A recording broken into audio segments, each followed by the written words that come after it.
Hello my dear students. तो आज मैं आप सभी के सामने कुछ क्वेश्चंस लाई हूँ जो है स्टेटमेंट बेस्ड एमसीक्यूज़। मैंने आज तक जितना भी वीडियो आपके सामने डाला है तो सभी तो एमसीक्यू टाइप का क्वेश्चन ही है और एग्ज़ाम में भी एमसीक्यू टाइप का क्वेश्चन ही आता है, वो ठीक है। लेकिन एट प्रेजेंट टाइम क्या हो रहा है, और जितना भी कम्पिटिटिव एग्ज़ाम हो रहा है, तुम सिविल का एग्ज़ाम ही पकड़ लो, यूपीएससी पकड़ लो, या ऑल स्टेट्स का जितना भी सिविल सर्विस का एग्ज़ाम होता है, उसके साथ साथ रेलवे, एसएससी, नाबार्ड, जितना भी एग्ज़ाम होता है तो एमसीक्यू टाइप का क्वेश्चन के साथ साथ स्टेटमेंट बेस्ड क्वेश्चंस भी आता है और मैचिंग भी आ रहा है। उसके साथ साथ तुम्हारा क्रोनोलॉजिकल ऑर्डर जैसा भी क्वेश्चंस आ रहा है। तो स्टेटमेंट बेस्ड एमसीक्यूज तो डाल ही रहे हैं एग्जामिनर, और ऑप्शंस जो डाल रहे हैं, लेकिन ए बी सी डी या 1 2 3 4 जितना भी ऑप्शंस डाल रहा है, तो हम जब क्वेश्चंस पढ़ते हैं एग्ज़ाम के टाइम में और ऑप्शंस जब पढ़ते हैं तो हम लोग को ऐसा लगता है कि चार ऑप्शन ही ठीक है क्या, या चार्टों में 2 या 3 ऑप्शन से हमको लगता है कि ये हाँ हाँ ये ए बी सी तो लग रहा है कि 3 ही ठीक है, लेकिन हम लोग को टिक करना है सिर्फ एक। तो एग्ज़ाम के टाइम में हम लोग को ये परेशानी होती है कि हम लोग कौन सा टिक करें, ठीक है। तो इसके लिए हम लोग को क्या करना पड़ेगा, जितना भी टॉपिक्स है, ये तुम पॉलिटिका ही पकड़ लो या इकोनॉमिक्स का पकड़ लो, हिस्ट्री, ज्योग्राफी, जितना भी सब्जेक्ट के ऊपर क्वेश्चंस आता है कम्पिटिटिव एग्ज़ाम में बेसिकली, तो टॉपिक्स तो हमको क्लियर रखना ही पड़ेगा। लेकिन उसके साथ साथ हम जितना एमसीक्यूज़ करेंगे ना, उतना ही हम लोगों को क्या होगा, एग्ज़ाम के लिए आसानी होगी ऑप्शंस को टिक करने के लिए कि कौन सा ऑप्शन सही है और कौन सा गलत है, ठीक है। आजकल क्या होता है ना, एसर्शन, ऐसा क्वेश्चन भी आता है कि एसर्शन दे दिया, एसर्शन में एक तो पॉइंट दे दिया, एक तो लाइन दे दिया, और उसके बाद रीज़न दे दिया, और एग्जामिनर पूछ रहा है कि एसर्शन का लाइन ज़्यादा ठीक है या रीज़न में जो लाइन डाला है वो ज़्यादा ठीक है। तो ऑप्शंस में दे देता है कि एसर्शन ज़्यादा ठीक है या रीज़न ज़्यादा ठीक है। तो क्वेश्चंस जो आता है ना, क्वेश्चंस देख के ऐसा लगता है कि एसर्शन का लाइन भी ठीक है और रीज़न का जो लाइन दे रहा है तो रीज़न का लाइन भी ठीक है। तो हम लोग को मालूम नहीं चलता है ना कि कौन सा ऑप्शंस हम लोग टिक करें, ए बी सी डी कौन सा ऑप्शंस। तो इसके लिए हम लोग को क्या करना पड़ेगा, ज़्यादातर ज़्यादा हमको एमसीक्यू को फॉलो करना पड़ेगा, उसके साथ साथ स्टेटमेंट बेस्ड एमसीक्यूज़ करना पड़ेगा, क्रोनोलॉजिकल बेस्ड एमसीक्यूज़ करना पड़ेगा, मैचिंग सब कुछ करना पड़ेगा, ताकि हम लोगों को आसानी हो कि ऑप्शंस कौन सा ऑप्शंस हम लोग टिक करें और सही गलत का पता हो। एंड स्टूडेंट्स, मैंने मतलब अपनी चैनल पे, दैट मीन्स रितुज एजुकेशन जो चैनल है मेरा, तो उसमें क्या कर रही हूँ, मैं शॉर्ट्स तो डाल ही रही हूँ एमसीक्यूज़ के ऊपर, वीडियोस भी डाल रही हूँ, लेकिन मैं अब टॉपिक भी कराऊंगी, लाइक रीजनिंग का जितना भी टॉपिक है, कोडिंग डिकोडिंग पकड़ लो, उसके बाद डायरेक्शंस पकड़ लो, जितना भी टॉपिक है, उसके साथ साथ ज्योग्राफी का टॉपिक्स, पॉलिटी का टॉपिक्स, इकोनॉमिक का टॉपिक्स, हिस्ट्री वगैरह जितना भी है, इंग्लिश का भी, तो मैं सब कुछ कराने वाली हूँ मेरे इस चैनल पे। और मैं आप सभी को यही विनती करना चाहती हूँ कि मेरे इस चैनल को आप लोग सभी सब्सक्राइब कीजिए, ताकि जितने भी मैं वीडियो डालूँगी अपने इस चैनल पे, आप लोग उसे फॉलो कीजिएगा, and I think it is helpful for you. Okay, so let's start the MCQs. तो स्टूडेंट्स, पहला जो एमसीक्यू है आपके सामने देखिए, first, which one of the following statements is true? Okay, हमारे पास 4 ऑप्शन है, A B C D. First option देखिए, as per 2001 census the population density of India is 354 person per kilometre square. और second वाला जो option है वो है, Bihar is the most densely populated state of India. Next, Uttar Pradesh has more than twice the population density of India. And जो fourth वाला option है वो देखिए, Sikkim is the least densely populated state of the country. तो इस question में जो third वाला ऑप्शन है, दैट मीन्स सी वाला ऑप्शन है कि Uttar Pradesh has more than twice the population density of India, ये वाला ऑप्शन करेक्ट है, ठीक है। तो सेकेंड स्टेटमेंट देखिए, Consider the following statements and select the correct answer from the code given below. First code देखिए, India's population is characterized by a high growth rate. Second वाला जो कोड है वो है with the current growth rate it is likely to overtake China in the next future. Third वाला जो है out of every 6 persons of the world, 1 is Indian. Okay. And 4 number is about 40% of the India's population is below the poverty line level. Options है यहाँ पे ए B C D वाला. तो ए वाला जो ऑप्शन है 1 2 and 3 आर करेक्ट. बी वाला है 2 3 and 4 are correct. C 1 3 and 4 are correct. And D जो है वो है 1 2 and 4 आर करेक्ट. तो यहाँ पे जो ऑप्शन है A number A 1 2 and 3 are correct, ये ऑप्शन राइट है. दैट मीन्स 1 में क्या बोला है, India's population is characterised by a high growth rate. और 2 वाला में क्या बोला है, with the current growth rate it is likely to overtake China in the next future. और 3 नंबर में जो है out of every 6 persons of the world 1 is Indian.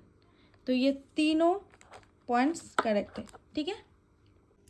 Next question देखिए, which one of the following statements is not true. यहाँ पे बोला है कि इज नॉट ट्रू. यहाँ पे जो 4 ऑप्शंस दिया है A B C and D, और इन चारों ऑप्शंस में से कौन सा ऑप्शन है जो नहीं होगा. ठीक है. और 3 ऑप्शन राइट है.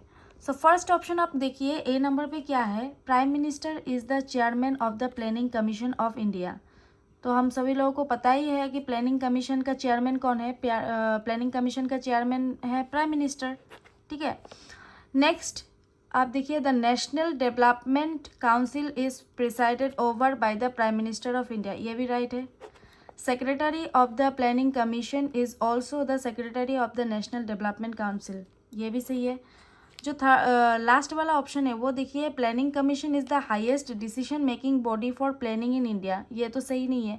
कि प्लानिंग कमीशन ऐसा एक बॉडी नहीं है कि वो कोई सा भी डिसीजन, उसका डिसीजन हाई हो, उसका डिसीजन हाईएस्ट डिसीजन माना जाए, ऐसा तो संभव नहीं है. तो फिर ये वाला ऑप्शन नहीं होगा. ठीक है. स्टूडेंट्स, मैंने जितना भी MCQs दिखाए हुए हैं आप लोगों को, तो ये सब प्रीवियस ईयर के क्वेश्चन पेपर है और ये सभी कम्पिटिटिव एग्ज़ाम में आ चुके हैं. तो ये सब MCQs आप लोगों के लिए इम्पॉर्टेंट है. ठीक है. नेक्स्ट वाला क्वेश्चन आप देखिए क्या है, the term national income represents. तो नेशनल इनकम क्या रिप्रेजेंट करते हैं हम लोगों को, gross national product at market price minus depreciation. B number option में क्या है, gross national product at market price minus depreciation plus net factor income from abroad. C number option पे क्या है, gross national product at market price minus depreciation and indirect taxes plus subsidies. And fourth number option पे क्या है, gross national product at market prices minus net factor income from abroad. जो ये question है, the term national income represents, इसका सही answer होगा option C, gross national product at market price minus depreciations and indirect taxes plus subsidies. ठीक है. तो students, पहले ही मैंने आप सभी को बोल दिया था कि असर्शन एंड रीज़न वाला टॉपिक को लेकर क्वेश्चन ज़रूर आएगा. तो ये तो प्रीवियस ईयर का क्वेश्चन ही है. तो देखिए, असर्शन दिए है, एक असर्शन में एक तो सेंटेंस दे दिए है एंड रीज़न में एक तो सेंटेंस दे दिए है. तो हमको बताना है कि असर्शन का सही होगा या रीज़न का ज़्यादा सही होगा, या असर्शन से रीज़न का ज़्यादा सही होगा सेंटेंस.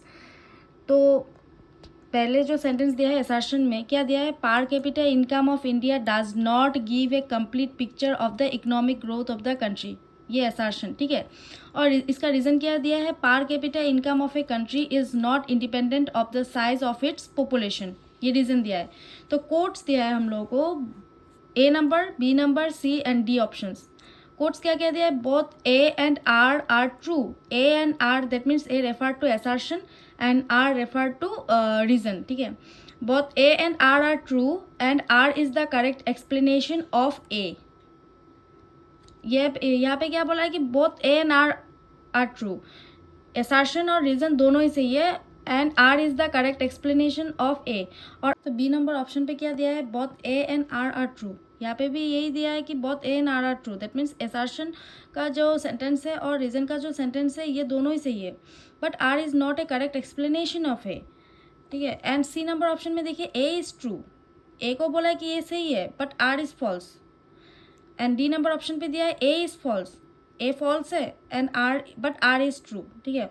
तो यहाँ पे क्वेश्चन देखिए, per capita income of India does not give a complete picture of the economic growth of the country, और रीजन में क्या दिया है, per capita income of a country is not a independent of the size of its population. तो इस question के हिसाब से बी नंबर ऑप्शन करेक्ट होगा कि both A and R true but R is not a correct explanation of A, ठीक है। Next question, many a times we read about fertility rate in economic literature, what is a fertility rate? तो क्या पूछा है कि fertility rate क्या है। A number option, the number of children born to an average woman during her reproductive years. B number option, the total number of children born in a country in a given year divided by number of children, right? C number option, the number of births in a country divided by total population in a given year. And D number option, the number of women in the age group of 15 to 45 years in a country divided by a total number of women died during childbirth. तो यहाँ पे जो question दिया है कि fertility rate का मतलब क्या है, तो फर्टिलिटी रेट का मतलब क्या होगा, द नंबर ऑफ चिल्ड्रेन का जितना नंबर है, बॉर्न जन का जो नंबर है, to an average women during her reproductive years. So ये वाला ऑप्शन इज करेक्ट, ठीक है। नेक्स्ट वाला जो क्वेश्चन है देखिए, consider the following statements and select correct answer from the quotes given below. यहाँ पे भी कोट्स दिया हुआ है कि फर्स्ट कोट असर्शन का दिया है और रीजन का दिया है। असर्शन में क्या दिया है, China's growth of population has dramatically slowed down, ठीक है। और इसका रीज़न क्या दिया है, its fertility rate has decline due to one child per family norm. In the context of above which one of the following is correct. Codes में क्या दिया है, both A and R true, मतलब क्या, ए वाला, ए का जो सेंटेंस है ये भी ट्रू है, ये भी सही है, और आर का जो सेंटेंस है दैट मीन्स रीजन में जो दिया है ये भी सही है, और R is the correct explanation of A, ठीक है। B number option, both A and R true but R is not a correct explanation of A is true but R is false, A is false but R is true. तो इसका तो A number option correct हो जाएगा। क्या बोला कि both A and R true and R is the correct explanation of A. Reason का जो एक्सप्लेनेशन दिया है वो ज़्यादा करेक्ट है ए से, ठीक है। असर्शन में देखिए क्या है, China's growth of population has dramatically slowed down. Reason में दिया है its fertility rate has decline due to one child per family norm. तो A number option is correct. Next statement wise question देखिए, consider the following statements. First क्या बोला है कि Indira Awas Yojana seeks to provide shelter to rural household living below the poverty line. And second number option क्या दिया है कि allotment of house under Indira Awas Yojana is made only in the name of female number of household. Which of the statements given above is और are correct. A number option पे क्या दिया है, one only, two only, C number पे दिया है both one and two, and D number पे दिया है नन। देखिए क्या बोला है स्टेटमेंट्स में कि Indira Awas Yojana seeks to provide shelter. हम सभी लोगों को पता है कि इंदिरा आवास योजना क्या देते हैं हम लोगों को, shelter to rural household, poor family को देता है rural household living below the poverty line, जो पॉवर्टी लाइन के नीचे है, living below the poverty line, उन सभी लोगों को इंदिरा आवास योजना एक तो स्कीम है और उस स्कीम के अंडर उन लोगों को शेल्टर मिलती है, गवर्नमेंट देती है शेल्टर, ठीक है। एंड सेकेंड नंबर पे क्या बोला कि allotment of house under Indira Awas Yojana is made only, यहाँ पे बोला है कि only in the name of female member of the house hold. ये तो सही नहीं है, हम लोग को पता ही है। तो फर्स्ट पहला वाला जो ऑप्शन है वो सही है, that means one only is the correct answer, ठीक है। Next, what is Vande Mataram scheme. यहाँ पे क्या बोल रहा है कि वंदे मातरम स्कीम क्या है। तो ए नंबर ऑप्शन देखिए, a scheme to encourage youth to join defence forces.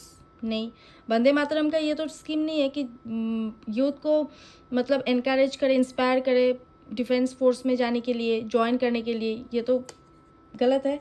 B number option पे क्या दिया है, an initiative in public private partnership to reduce material mortality. C number option पे दिया है, a new strategy included in the revised family planning programme to put emphasis on saving pregnant women from HIV और AIDS. And D number option पे दिया है, a scheme sponsored by the union government to provide old age homes to the destitute and poor old women. तो यहाँ पे चारों option में से B number option is the correct answer, an initiative in public private partnership to reduce maternal mortality. ठीक है, next, consider the following statements regarding Reserve Bank of India, that means RBI। Okay, first वाला जो option है वो देखिए, it is the banker of the central government. Second number option is, it formulates and administers monetary policy. Third number option is, it acts as an agent of the government in respect of India. And fourth number option is, it handles the borrowing program of government of India. ये चारों points दिए हैं RBI के ऊपर। ठीक है, तो options हम देखेंगे आप। तो ऑप्शंस देखिए क्या बोला है कि which of the statements are correct, कौन सा स्टेटमेंट करेक्ट है। ए नंबर ऑप्शन पे क्या दिया है, 1 and 2। B number option is 3 and 4। C number option is 2, 3 and 4। And D number option is 1, 2, 3 and 4। तो इस क्वेश्चन में जो ए नंबर का ऑप्शन है कि 1 and 2, ये ऑप्शन करेक्ट है। ठीक है, तो क्वेश्चन क्या था हमारा कि regarding which of the following statements regarding RBI। चार्टो स्टेटमेंट दिए हैं और इस चार्टो स्टेटमेंट में RBI का रिगार्डिंग स्टेटमेंट क्या है। तो फर्स्ट ऑप्शन में क्या दिया था, फर्स्ट पॉइंट में, it is a banker of the central government, ये तो करेक्ट होगा ही। It formulates and administers monetary policy, तो ये क्वेश्चन में 1 and 2 ये दोनों ऑप्शन, सॉरी ये दोनों पॉइंट्स करेक्ट है। ठीक है, so thank you so much students, and ये है आज के लिए statement based MCQs for your competitive exams. और ये पूरा वीडियो इकोनॉमी के टॉपिक के ऊपर बेस्ड ऑन है। अगर आप सभी लोगों को ये वीडियो अच्छा लगा है तो लाइक, शेयर, कमेंट भी कीजिएगा और सब्सक्राइब तो कीजिएगा ही। सो आज के लिए बस इतना ही। Thank you so much students.